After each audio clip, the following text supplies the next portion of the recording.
지금보다 차라리 일제강점기 때가 나았다. 북한은 현재 1인당 GDP가 795달러이며 절대 빈곤층은 65%, UN 회원국 중 최하를 기록하고 있습니다. 북한 인구 2,800만 명 중 1,600만 명이 절대 빈곤에 시달리고 있으며 식량, 주거, 문화 등 기초생계 기준을 밑들고 있습니다. 안녕하세요. 준수의 준우입니다. 지금보다 차라리 일제강점기 때가 나았다. 이런 얘기를 들으면은 무슨 말도 안 되는 이야기라고 하실 수도 있지만은 북한 노인들에게서 나온 말이라면 어느 정도 수긍이 됩니다. 8.15 광복 이후 북한 주민들은 자신도 모르게 이번에는 김씨 일가의 노예가 되었습니다. 북한 노인들은 외정 때보다 못하다. 그때는 외놈들은 쌀밥을 먹고 조선인들은 조밥을 먹는 게 좀 배알에 꿀렸지만 최소한 그래도 굶지는 않았다.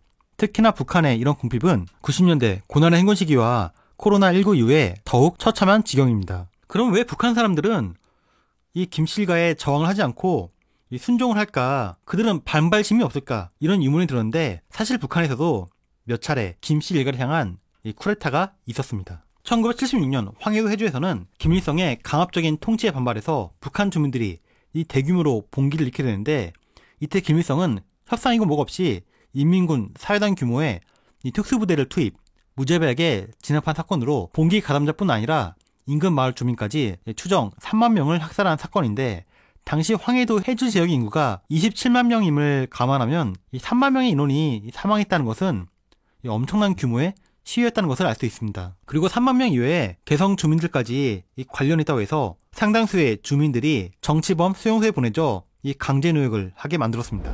1987년 5월 온성 정치범 수용소에서 이 어느 정치범이 이 노역을 하던 중 한 수용소 간부가 이 정치범을 아무 이유 없이 굿하기 시작하였고 이 정치범은 이 순간적인 감정을 억누르지 못해 이 역으로 이 수용소 간부를 폭행하기 시작했습니다. 그때 주변에 있던 200명의 그 다른 죄수들까지 이 흥분을 억누르지 못하고 수용소 간부들을 이 죽을 때까지 폭행했는데 이 정치범들은 이왕 이렇게 된 거 저지르자는 마음에 수용소 간부들의 사저까지 쳐들어가 이 간부들을 죽였는데 이 과정에서 다른 정치범 죄수들까지 합세하여 폭동 규모는 5,000명을 넘기게 되었습니다. 이때 북한 지도부는 이 정치범 수용소 근처에 주둔하고 있던 인민군의 일부를 급파하여 고사포와 기관총을 이용 폭동에 가담하지 않은 정치범 죄수들까지 모두 학살, 강제 진압하였습니다. 앞서 두 사건은 어떻게 보면 이 민중 봉기나 이런 우발적인 시위였다면은 지금 소개해드릴 프론제 군사 쿠데타 모의 사건은 치밀하게 계획된 사건으로 성공 확률이 높았지만은 실패해서 오히려 다행이었다는 소리를 듣는 그런 사건입니다. 먼저 프론제 군사 쿠데타에서 프론제는 1918년 이 소련에 세워진 이 3년제 소련군의 장교 교육기관으로 당시 소련군 총사령관이자 이 소련군을 대대적으로 개편한 프론제 이름에서 지어진 군사학교입니다. 프론제는 레닌 사후 스탈린과 정권을 경쟁할 정도로 강력한 인물이었지만은 이 지병을 치료하기 위해 이 수술 도중 이문사를 당하고 결국 스탈린이 소련의 권력을 차지합니다. 80년대 소련은 이 북한 내에 이 친소련파를 육성하기 위해서 이 프론제에 유학가 와 있는 북한 군사학생들에게 이 KGB 소속의 백인 미녀들과 이 술을 대접하여 포섭하기 시작합니다. 차츰 프론제 유학생들은 북한 내부의 정보들을 소련 KGB에 넘기면서 돈을 받았는데 이들은 김일성이 보내준 장학금과 KGB에서 보내준 돈으로 소련 내에서 풍족하게 살고 있었습니다. 그렇게 시간이 흐르고 90년대 초 그 동국군과 소련 사회가 붕괴하기 시작하자 북한에서는 이 프론제 장학생들에게 다시 북한으로 돌아오라고 지시를 하였고 처음에는 잠깐 이 북한으로 귀국했다가 다시 소련으로 보내주겠다고 했지만은 결국 그들은 북한에 영구 귀국하게 됩니다. 소련에서 이 풍족한 생활을 누리다가 북한의 궁핍한 생활을 맞닥뜨리게 된 이 프론제 학생들은 자신들이 소련에서 배웠던 이 사회주의와 북한의 차이를 느끼자 이들의 불만은 쌓이기 시작했는데요. 이러던 중 1991년 김일성이 김정일에게 최고 사령관 자리를 물려주자 어떻게 사회주의가 세습을 할 수 있느냐며 불만은 최고조에 이르게 되었고 그들은 이 세습 자체를 자본주의의 산물로 보았습니다. 이들은 1992년 김일성, 김정일을 제거하고 이 남한으로 쳐들어가 제2의 한국전쟁을 일으킬 계획을 세웁니다. 프론제 유학생들의 중심으로 한 이 쿠데타 세력은 최룡의 매부였던 홍계성이 이끌었는데 당시 그는 인민군 부총참모장으로 그 외에도 인민무력부 작전부처장의 안종호, 인민무력부 작전부 부국장 강영환, 그 밖에 사단장 5명이 참가한 아주 대규모의 쿠데타 모의 사건으로 성공 확률은 매우 높아 보였습니다. 이들은 인민군 창설 60주년이 되는 1992년 4월 25일 이 열병식에서 김일성과 김정일을 이 전차로 제거하고 이를 벌이기로 했는데, 마침 열병식에 동원된 전차는 프론트 출신 김일은 소장이 관할하는 수도방위사령부 전차 사단이었습니다. 이 모든 것이 순조롭게 되던 중에 김일성의 고종 사촌인 인민무력부 국장 박기서가 어떻게 수도사령부 전차가 열병식에 나서냐며 자신의 인민무력부 105 탱크사단 전차가 이 열병식에 참가하도록 하여 이 쿠데타 계획은 실패하게 됩니다. 그런데 이 쿠데타 계획을 소련에서 미리 알고 있었고, 1차 쿠데타 시도가 실패하자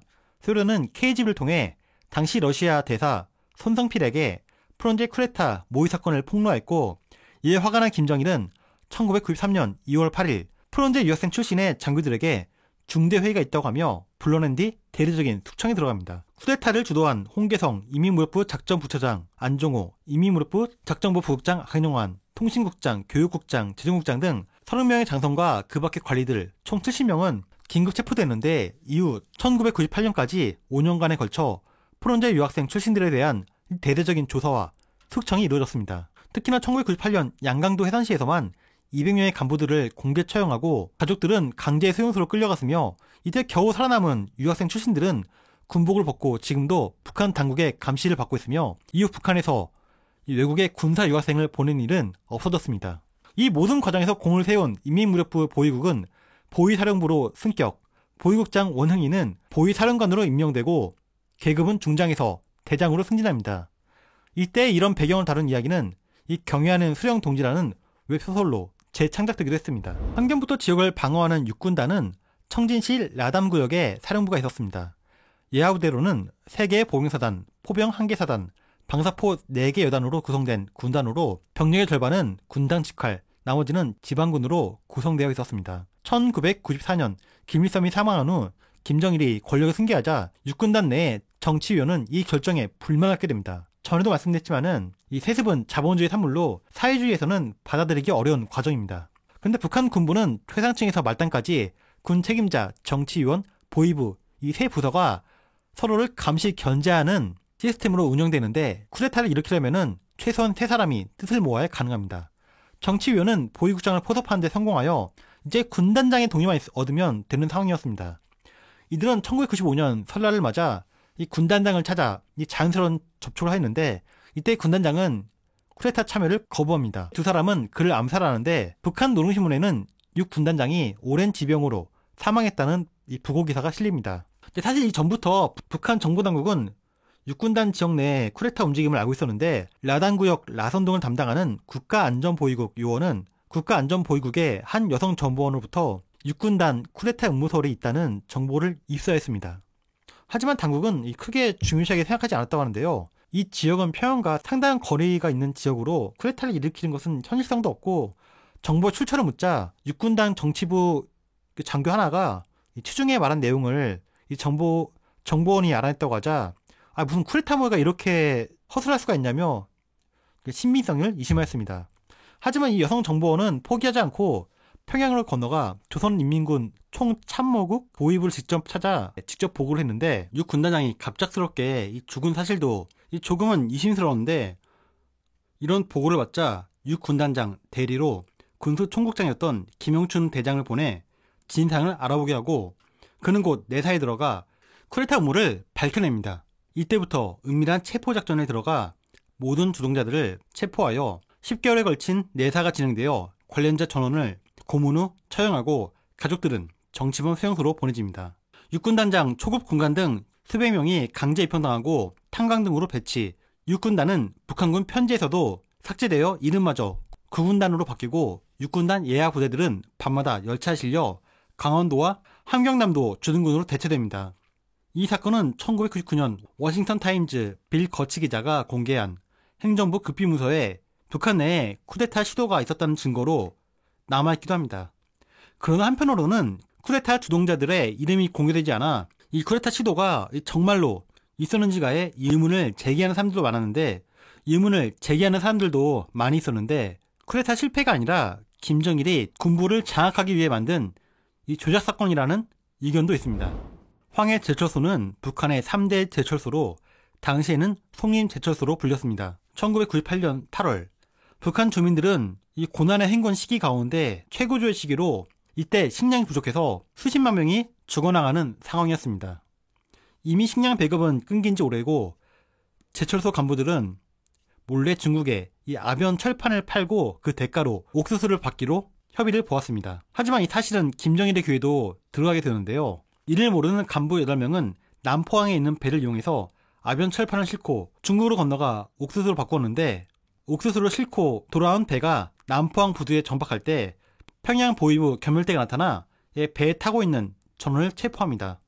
북한 당국은 이 일을 한국의 국정원이 황해 제철소를 가동하지 못하도록 공작을 벌이고 이에 제철소 간부들이 동조했다는 이 내용으로 이를 꾸미고 관련자들은 가혹한 고문을 받아 제대로 걷지도 못한 상황에서 이들을 끌고 가 송림시골성 운동장에서 공개 처형해버립니다.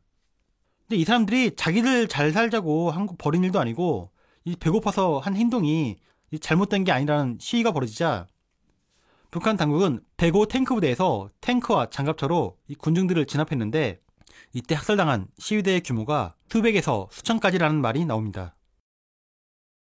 이번 시간에는 그나마 알려진 북한의 쿠데타 모의 사건에 대해 알아보았는데요. 근데 이런 일들의 정황이 구체적으로 나와있지도 않고 또 탈북자들마다 말이 다 달라서 정확성이 좀 떨어지기도 하고 신빙성이 있는 기록도 좀 부족한 상황이어서 이 사실과 다를 수도 있습니다. 하지만 분명 북한 내에서도 김씨 일가를 인정하지 않는 움직임이 있었고 언젠가 통일이 되는 이후에 조사되어야 하지 않을까 생각합니다. 오늘 이야기도 흥미로우셨다면 좋아요와 구독 부탁드립니다. 감사합니다.